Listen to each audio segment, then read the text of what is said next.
కులాల కోసం గుంపులు కడుతూ మతాల కోసం మంటలు పెడుతూ ఎక్కడ లేని తెగువను చూపి తగువుకు లేస్తారే జనాలు తలలర్పిస్తారే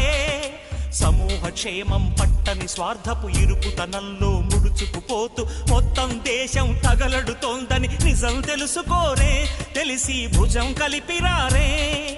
అలాంటి జనాల తరఫున ఎవరో ఎందుకు పోరాడాలి పోరి ఏమిటి సాధించాలి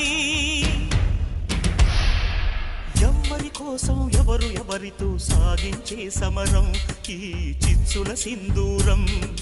జవాబు చెప్పే బాధ్యత మరచిన జనాల భారతమా ఓ అనాథ భారతమా అర్ధశతాబ్దపు అజ్ఞానాన్ని స్వతంత్రమందామా స్వర్ణోత్సవాలు చేద్దామా ఆత్మ వినాశపు అరాజకాన్ని స్వరాజ్యమందామా దానికి సలాము చేద్దాం